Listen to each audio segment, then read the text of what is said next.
Okay, building on the live model from last week, I thought it'd be fun to do some light and dark extremes on some of those figures you did. Like Caravaggio, the great Italian painter, who did something called chiaroscuro, which is the technique of using really drastic, contrasty light and value in his artwork, usually for like dramatic storytelling. But he also, they also was used in technique was also used in still lifes just to make them more dramatic and so beautiful.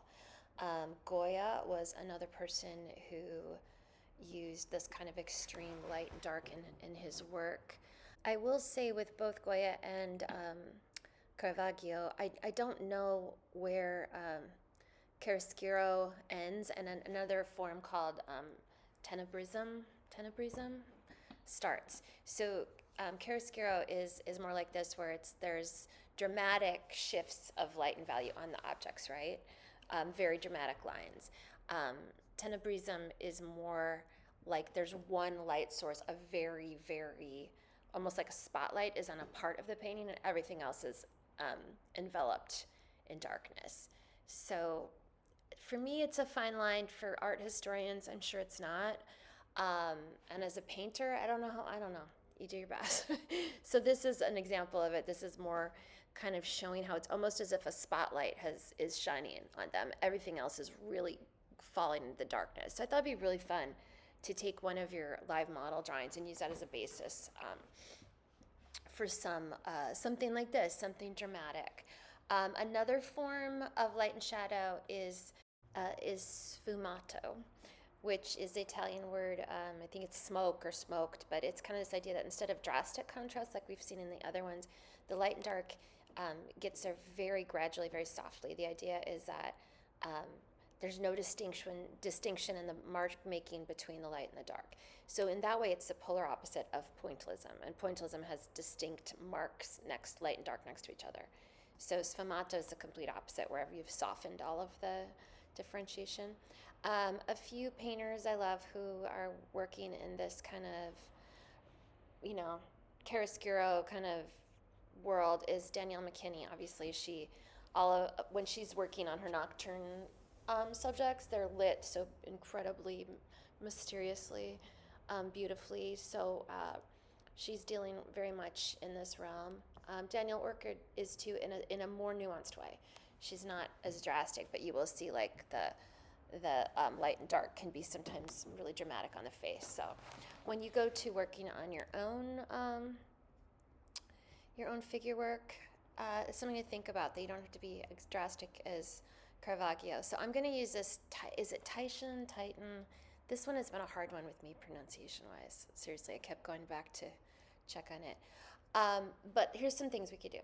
So I thought we could start working with line, be inspired by like Alice Neel and Egon Schiele.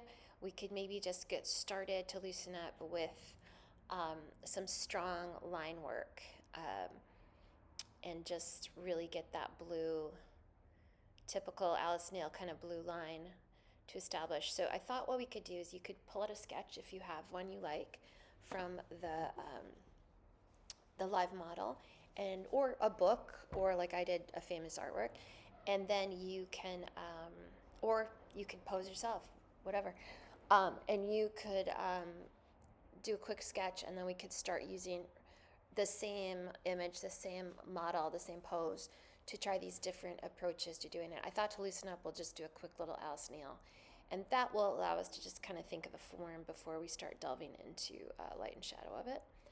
I mean, it's funny that I took one of the most beautiful, graceful, stunning paintings ever made, and I made it look like she fell off of her chair.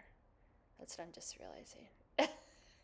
We should talk about the story behind this painting sometime. I think this is the copy that's in Russia, and had this crazy, we'll talk about it later, it has this wild story that it was stabbed by somebody came in to the Hermitage, I think, and stabbed it. Anyway, but it's so stunning, and yet this is aggressive, and it feels more like Schiele, which I don't hate, but it's not in the spirit of. So the first we're just going to quickly do a line drawing. You could keep working on that if you want, or we could build on that. And this one, I wanted to do blocky, like kind of blocks of color like the figurative, like the Bay Area figurative artists we looked at. I want to just try it now. The next stage I had line, and now I'm going to go to light and shadow. But I'm going to do it in the kind of a light-hearted isn't the word, but I was going to not not too worried approach to getting the paint on there. Just kind of having fun with color and blocking out kind of where the form is.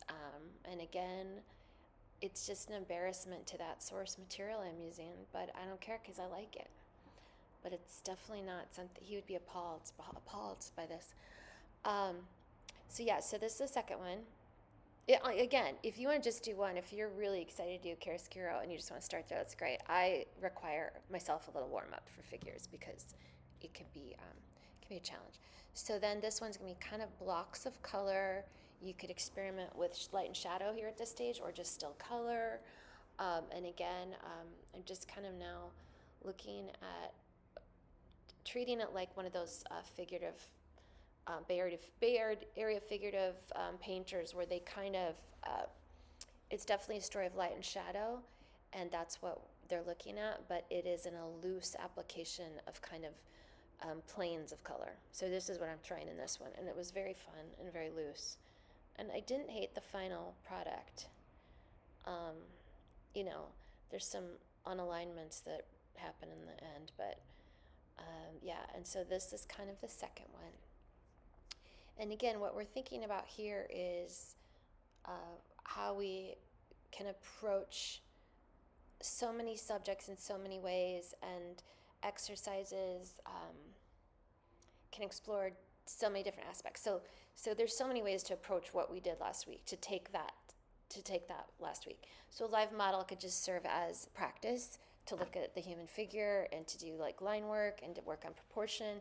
That's great. It could also be a study for another painting, and I'm a multitasker. So if I'm going to do a bunch of drawings of a person, I'm going to try and use them in a painting. So if you have one you really like, bring it in, and we'll do this. We'll do a couple of these with them of your choice, and hopefully you'll walk away with a great nude. That would be really cool for everyone to walk away with a nude that they like, because they are hard to do. So I'm hoping one of these methods. The point is not to bore you to death. The point is repetition breeds, creativity. But I am a little bored, so I just edited this to move ahead a little more quickly. Where you see I start adding a little bit of the facial features and a little bit of bright colors here and there.